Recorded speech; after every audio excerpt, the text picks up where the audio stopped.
ان کے پاس ان کے گھر میں 2 کھجوریں بھی نہیں ہیں جو وہ 2 کھجوریں دے سکے. کچھ نہیں ہے ان کے پاس دینے کے لیے. جہاد میں جانا ہے, نام لکھا لیا ہے, لیکن ہر شخص, ہر صحابی صدقہ و خیرات کر رہا ہے, کچھ نہ کچھ دے رہا ہے. علبہ ابن زید انصاری کے پاس کچھ بھی نہیں ہے. کہتے ہیں مجھے بڑی شرمندگی محسوس ہوئی, مجھے بڑی شرمندگی محسوس ہوئی. محفل سے چپکے سے اڑتے ہیں, سیدھے اپنے گھر جاتے ہیں, عشاء کی نماز پڑھتے ہیں, لیٹ جاتے ہیں, یہی سوچتے ہیں کہ اللہ میرے پاس ایسی کوئی چیز نہیں ہے کہ میں بھی اس کو صدقہ دے سکوں, میں بھی اس کو زکوٰۃ میں نکال سکوں. اللہ کے رسول نے تعاون مانگا, میں نبی اکرم کو دے سکوں, نبی اکرم صلی اللہ علیہ وسلم کو پہنچا سکوں. آدھی رات کے بعد اٹھتے ہیں, وضو بناتے ہیں, 2 رکعت نفل نماز پڑھتے ہیں, اور 2 رکعت نفل نماز کے بعد اللہ سے یوں دعا کرتے ہیں. غور کیجئے دعا کیا کر رہے ہیں. دعا کرتے ہیں اللہم انہو لیس عندی شیء ما اتصدق به الہ العالمین. تیرے نبی نے صدقہ و خیرات تعاون مانگا, اللہ کے ہر بندے نے, تیرے ہر بندے نے اپنی اپنی حیثیت کے مطابق جو تھا اس کو دیا. محمد رسول اللہ کو پہنچایا, کچھ نہیں تھا, 2 کھجوریں تھی وہ دیا. انہو لیس عندی شیء, اے اللہ میرے پاس کوئی ایسی چیز نہیں, ما تصدق بھی, جس کو میں صدقہ دے سکوں, جس کو میں خیرات کر سکوں. میرے پاس کوئی چیز نہیں, میں نے نبی اکرم کو کوئی صدقہ نہیں دیا, میں نے نبی اکرم کو کوئی خیرات نہیں دیا, میں نے محمد رسول اللہ نے اللہ کی راہ میں جو مانگا, میں نے محمد رسول اللہ کا کوئی تعاون نہیں کیا. اللہم انی اتصدق برزی علی من نالہ. اے اللہ آج میں اپنی عزت کا صدقہ کرتا ہوں. اللہم انی اتصدق بعرضی علی من نالہ. اے اللہ آج میں اپنی عزت کا صدقہ کرتا ہوں. اگر تیرے کسی بندے نے میری عزت لی ہو, مجھے گالی دی ہو, میرے اوپر ظلم کیا ہو, میرے اوپر ستم ڈھایا ہو, میرے ساتھ کوئی زیادتی کی ہو, اے اللہ میں تیری خوشنودی اور رضامندی کے لیے میں اس کو معاف کر رہا ہوں. اے اللہ یہی چیز میں صدقہ کر رہا ہوں, اے اللہ یہی میں خیرات کر رہا ہوں. اے اللہ میری اسی صدقے کو قبول کر لے. اے اللہ جانے انجانے میں اگر کسی نے مجھے گالی دی ہو, اگر کسی نے میرا حق مارا ہو, اگر کسی نے میری عزت کے ساتھ سودے بازی کی ہو, مجھے لعن و ملامت کیا ہو, اے اللہ کسی نے میرے اوپر ظلم کیا ہو اور میں نے اس سے کوئی بدلہ نہ لیا ہو, اے اللہ اللہم انی اتصدق بعرضی, اے اللہ میں اپنی اس عزت کا صدقہ کرتا ہوں, میں اپنی اسی عزت کو صدقہ دے رہا ہوں. اے اللہ جس نے بھی میری عزت سے کھلواڑ کیا ہو, میں اس عزت کو صدقہ کر رہا ہوں. یہ کہہ کر وہ شخص ہو جاتا ہے اور فجر کی نماز پڑھنے کے لیے مسجد میں جاتا ہے. امام کائنات نے جناب محمد رسول اللہ نے نماز فجر پڑھائی, اور فجر کی نماز پڑھانے کے بعد آپ نے اعلان کیا این المتصدق هذه اللیلہ, آج کی رات صدقہ کرنے والا کہاں ہے, آج کی رات خیرات کرنے والا کہاں ہے. سب ایک دوسرے کو دیکھ رہے ہیں, سب نے جو صدقہ کرنا تھا دن ہی میں کر لیا, جس کو جو دینا تھا اس نے دن ہی میں دے دیا, رات میں تو کسی نے صدقہ ہی نہیں کیا ہے. اور اللہ کے نبی کہہ رہے ہیں این المتصدق هذه اللیلہ, آج کی رات جس نے صدقہ کیا وہ کہاں ہے. تھوڑی دیر کے بعد علبہ ابن زید انصاری نے کہا اللہ کے رسول میں یہاں ہوں. آپ نے کہا ادھر آؤ. حضرت علبہ ابن زید سے کہا ابشر فوالذی نفسی بیدی, تمہیں خوشخبری ہو, تمہارے لیے خوشخبری ہے اس ذات کی قسم جس کے قبضے میں محمد کی جان ہے. ابھی ابھی جبریل نے مجھے بتایا ہے کہ جاؤ آج کی رات صدقہ دینے والے سے کہہ دو کہ اللہ رب العالمین نے تمہارے صدقے کو مقبول صدقے میں لکھ لیا ہے. تمہارا صدقہ قد کتبت فی الزکاۃ المقبلہ, اللہ رب العالمین نے مقبول زکات میں اس کو لکھ لیا ہے, یعنی تمہارا کل رات آج کی رات جو صدقہ تھا اللہ نے اس کو قبول کر لیا ہے. میرے پیارے ساتھیوں غور کرو, یہ بہت بڑی ظلم و زیادتی ہے کہ ہم کسی کے اوپر ظلم کریں, ہم کسی کے اوپر زیادتی کریں, یہاں تک کہ اگر ہم نے کسی کو گالی بھی دی ہے معاف کیجئے گا تو یہ بھی اس وقت تک معاف نہیں کرے گا اللہ جب تک وہ بندہ آپ کو معاف نہ کر دے جس کو آپ نے گالی دی ہے. یہ بھی کبیرہ گناہوں میں شامل ہے, کبیرہ گناہوں میں شامل ہے. میرے بھائیوں ہماری آنکھوں کے سامنے ظلم ہوتے رہتے ہیں, ہماری آنکھوں کے سامنے ظلم ہوتے رہتے ہیں. کیا کوئی آدمی ہے جو ظالم کو اس کے ظلم سے ہے؟ کوئی من مشى مع ظالم ليقويه, اللہ کے نبی فرماتے ہیں جو ظالم کے ساتھ چلا اس ارادے کے ساتھ کہ ظالم کو تقویت پہنچائیں، اس ارادے کے ساتھ کہ ظالم کا ساتھ دیں، ظالم کو تقویت پہنچائیں، فقد خرج من الاسلام، اللہ کے نبی فرماتے ہیں کہ وہ اسلام سے نکل جاتا ہے، وہ اسلام سے خارج ہو جاتا ہے۔ ہم غور کریں کتنے ایسے موقع ہیں جو ہم اپنے ظالم دوست کا ساتھ دیتے ہیں، پہلے ہی سے فون پہ کہہ دیا جاتا ہے میرے دوست آج حق ادا کر دیجئے میرا، آج فلاں فلاں آدمی کی گواہی میں تم تھوڑا سا ہماری طرف سے بول دو، آپ جانتے ہیں کہ میرا دوست ہم سے جھوٹ بلوا رہا ہے، آپ جانتے ہیں کہ میرا دوست ظالم ہے، لیکن اس کے باوجود آپ اس کا ساتھ دے رہے ہیں صرف اس لیے کہ وہ دوست ہے۔ ممشا مع ظالم لیقضیہ، اللہ کے نبی فرماتے ہیں جو ظالم کے ساتھ کھڑا ہوا اس لیے کہ اس کو طاقت پہنچائے، اس کا ساتھ دے، فقد خرج من الاسلام، وہ اسلام سے خارج ہو جاتا ہے۔ اور اسی لیے امام کائنات نے فرمایا انصر اخاک ظالما او مظلوم، یہ پوچھتا ہے دھوکہ کھا گیا کیا مطلب؟ کہا اس ایک آدمی نے صدقے کا مال رات میں مجبور سمجھ کر کسی کو دیا، لیکن وہ بہت بڑا پیسے والا تھا، امیر آدمی تھا، اور حدیث میں آتا ہے کہ امیر کو صدقہ دینا جائز نہیں ہے، صدقہ غریب کا حق ہے، امیر کا نہیں ہے، امیر کو صدقہ دینا ناجائز ہے۔ یہ آدمی کہنا ہو سکتا ہے دھوکہ کھا گیا ہو، یہ کہہ کر چلا آیا، اس کو بتانا ہی نہیں تھا کہ میں نے دیا۔ یہ اپنے گھر آیا اور آ کر دونوں ہاتھ اٹھا کر دعا کرتا ہے کہ الہ العالمین میں نے جان بوجھ کر صدقے کا مال امیر کو نہیں دیا، اے اللہ میں دھوکہ کھا گیا، مجھ سے غلطی ہو گئی، اے اللہ اگر تو مجھے ثواب نہ دے تو عذاب بھی مت دینا، یعنی میں نے ناجائز غلط آدمی کو صدقہ دے دیا، اس پر عذاب مت دینا، کیونکہ میں نے دھوکے سے دیا ہے، میں نہیں جان سکا، یہ مجبور آدمی سمجھ کر دے دیا، لیکن وہ امیر آدمی نکلا، یہ میری غلطی ہو گئی، اے اللہ مجھے معاف کر دے، آج بھی میرے پاس صدقے کا مال ہے، میں آج کی رات میں پھر نکلوں گا، تو میری مدد فرمانا۔ جب دوسری رات ہوئی تو آدھی رات گزرنے کے بعد پھر نکلا اور صدقے کا مال دینا چاہتا تھا، پھر ایک آدمی پر نظر پڑی، اس نے پوچھا کیوں بھائی اتنی رات میں کیا کر رہے ہو؟ اس نے کہا بھائی کیا کرے گا، ایک آدمی رات میں کیوں نکلے گا، کوئی مجبور ہوگا تبھی نکلے گا، بھائی جاؤ نا اپنا راستہ دیکھو۔ اس نے کہا دیکھو تم مجبور ہو اور میں کسی مجبوری کی مدد کرنا چاہتا ہوں۔ اس نے کہا جھٹ سے اگر واقعی تمہیں مجبور کی مدد کرنا ہے تو مجھ سے زیادہ مجبور کوئی نہیں ہے۔ اس نے صدقے کا مال اس آدمی کو دے دیا اور دے کر چلا آیا، گھر پہ آیا، نماز پڑھی، سو گیا، صبح اٹھا، پھر صبح سورج نکلنے کے بعد بازار کی طرف گیا تو پھر چرچے سنتا ہے، آوازیں آتی ہیں، ارے تمہیں معلوم ہے؟ کہا کیا؟ کہ ایک آدمی آج بھی رات کی تاریکی میں، رات کے اندھیرے میں نکلا اور کسی غریب آدمی کی مدد کرنا چاہتا تھا، لیکن آج بھی وہ دھوکہ کھا گیا اور آج اس نے ایک چور کی مدد کر دی، اس نے اپنا صدقہ ایک چور کو دے دیا۔ وہ آدمی پیشہ ور چور تھا، وہ رات میں چوری کے لیے نکلتا تھا اور اس آدمی نے صدقے کا مال اس کو دے دیا جو ناجائز ہے، نہیں دینا چاہیے لیکن دھوکہ کھا گیا۔ یہ آدمی اپنے گھر آیا، اللہ میرے ساتھ کیا ہو رہا ہے، میں تو صدقے کا مال ایسے دینا چاہتا ہوں کہ دائیں ہاتھ سے دوں تو بائیں ہاتھ کو بھی خبر نہ ہو، اور اس کے لیے میں رات کے اندھیرے میں نکلتا ہوں کسی مجبور کی مدد کروں، لیکن میں بار بار دھوکہ کھا رہا ہوں۔ اے اللہ میں نے جان بوجھ کر چور کی مدد نہیں کی ہے، اے اللہ میں چاہتا ہوں آج میں رات کی تاریکی میں جب نکلوں اور میرے پاس جتنا بھی اب صدقے کا مال رہ گیا ہے یہ آخری مال ہے، میں اس کسی غریب کی مدد کرنا چاہتا ہوں تو آج میری مدد فرمانا، اور اے اللہ اب تک جو دو غلط جگہوں پر صدقہ پہنچ گیا اس پر میری پکڑ مت کرنا، کیونکہ میں نے جان بوجھ کر نہیں دیا، دھوکہ ہو گیا مجھ سے۔ یہ تیسری رات میں پھر صدقے کا مال لے کر نکلا، آدھی رات سے زیادہ گزر گئی، دیکھ رہا تلاش کر رہا کوئی مل جائے، تو اب ایک عورت ملتی ہے، اس نے دیکھا، اس نے سوچا عورت تو بیچاری مجبوری ہوگی، وہ گیا اور اس عورت سے پوچھنے لگا کیسے نکلی ہو؟ اس نے کہا تمہیں مطلب؟ کہا نہیں، اگر کوئی مجبوری ہو تو بتاؤ۔ اس نے کہا ایک عورت رات کے اندھیرے میں مجبور نہیں ہوگی تو کون ہوگی؟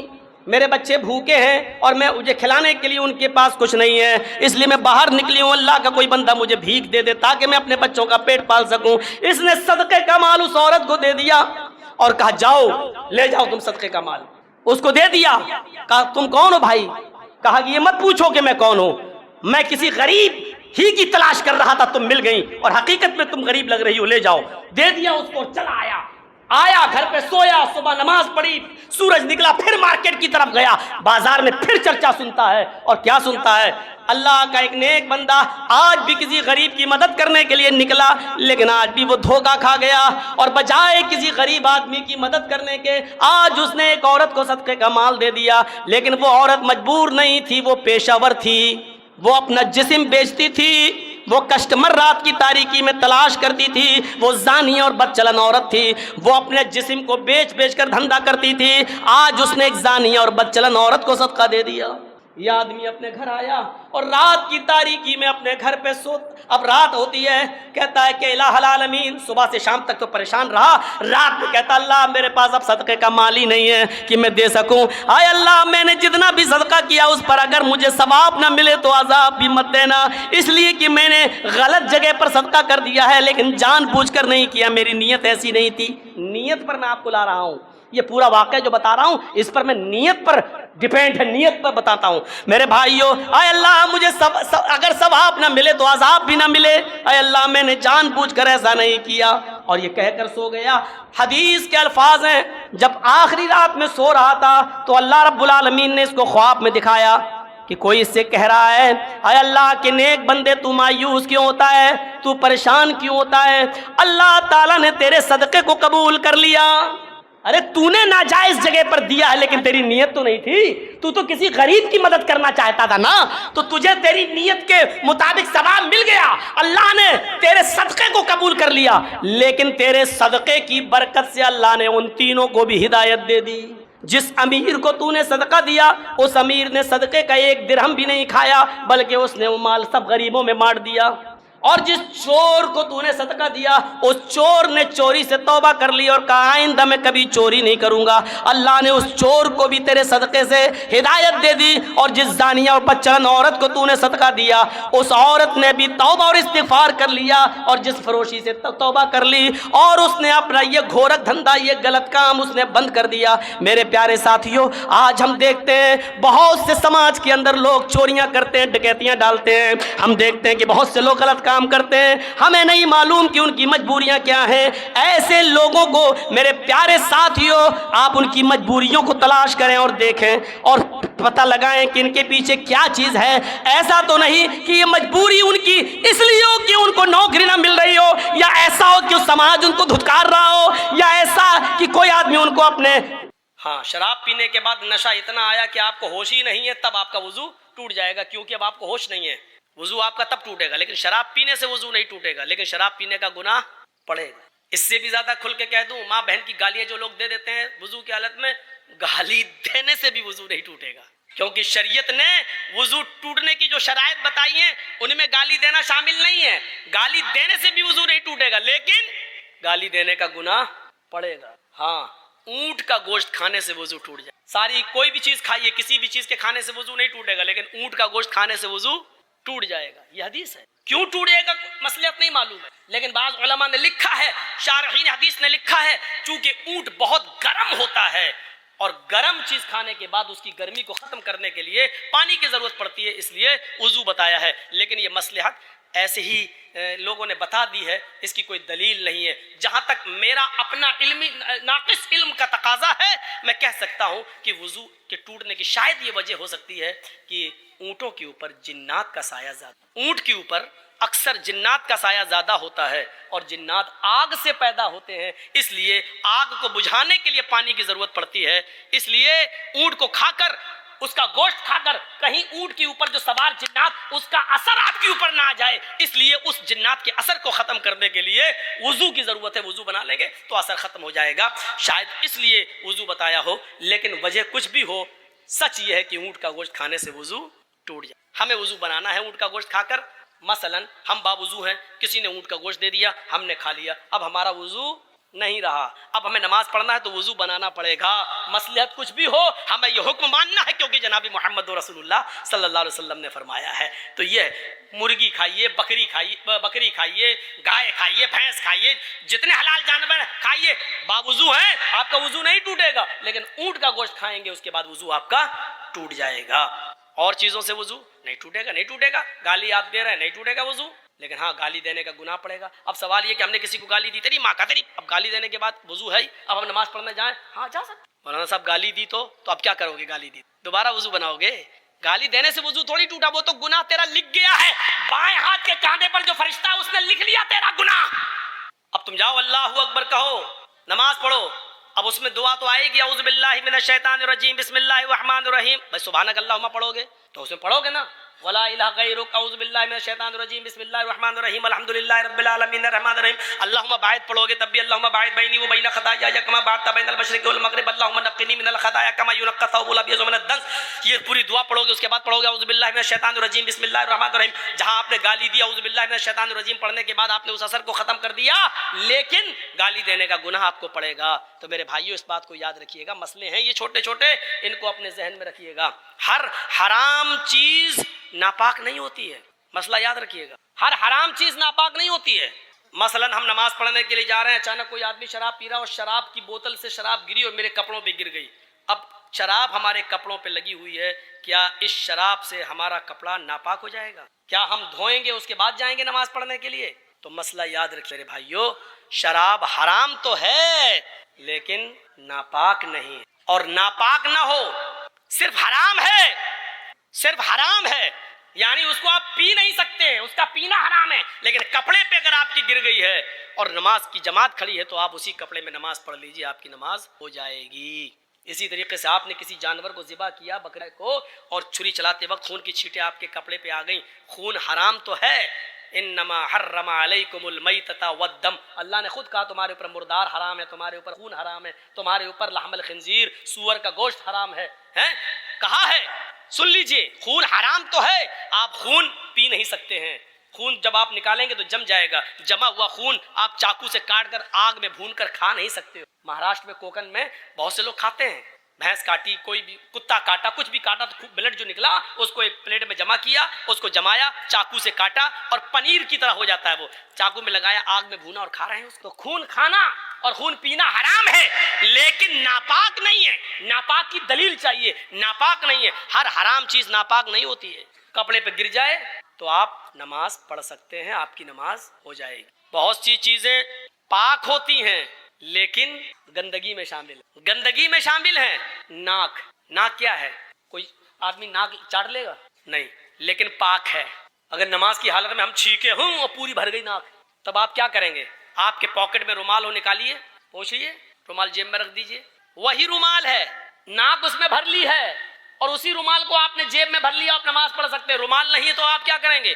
کرتا اٹھائیے، کرتے میں پوچھ لیجیے، کیونکہ آپ کے ناک پہ لگی ہوئی ہے.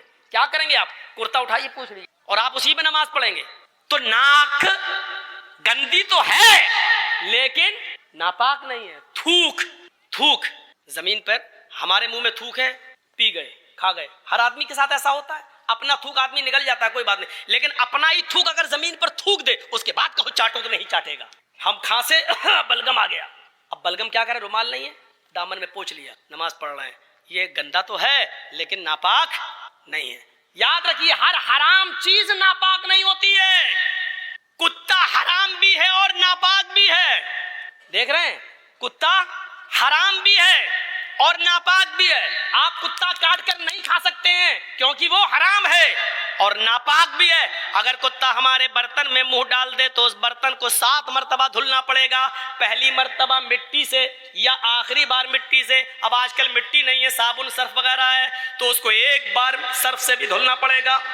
7 بار برتن کو دھلنا ہے، پہلی بار یا آخری بار سرف سے یا مٹی سے اس کو دھل لیجیے. دیکھیے، کتا ناپاک بھی ہے اور حرام بھی ہے، لیکن بلی حرام ہے لیکن ناپاک. گوشت دونوں کا حرام ہے. دیکھ رہے ہیں آپ، نہ آپ کتا کھا سکتے ہیں نہ آپ بلی کھا سکتے ہیں. لیکن ایک چیز حرام کے ساتھ ساتھ ناپاک بھی ہے اور دوسری چیز حرام تو ہے لیکن ناپاک نہیں ہے. اللہ کے رسول نے بلی کو کاٹنا اور ذبح کر کے اس کا گوشت کھانا حرام بتایا ہے. لیکن جب اللہ کے نبی وضو بناتے تھے تو بلی آپ کے پاس چلی آتی تھی. آپ جس لوٹے سے وضو بنا رہے ہیں پانی سے، بلی کی زبان نکلی، آپ اسی لوٹے کو ٹیڑھا کر دیتے تھے، بلی اسی لوٹے سے پانی پی لیا کرتی تھی. اور بلی کے جھوٹے پانی سے اللہ کے رسول وضو بنا لیا کرتے تھے اور وضو بنا کر آپ مسجد میں نماز بھی پڑھنے جاتے تھے. کتا ناپاک اتنا کہ اس کے جھوٹے کو 7 بار دھلنا پڑ رہا ہے، اور بلی حرام کے ساتھ ساتھ ناپاک نہیں ہے، اتنی پاک کہ اس کا جھوٹا پانی اللہ کے رسول سے وضو بنا کے نماز بھی پڑھنے جا رہے ہیں. تو یاد رکھیے، ہر حرام چیز ناپاک نہیں ہوتی ہے. لہذا حرام چیز کا کھانا حرام ہے لیکن کپڑے میں اگر لگ جائے، اب وہ اسپرے ہوتا ہے، اسپرے پرفیوم ہوتا ہے نا، لوگ کہتے ہیں اس میں الکوہل ہے. الکوہل ارے جب شراب ناپاک نہیں ہے تو الکوہل کیسے ناپاک ہو جائے گا؟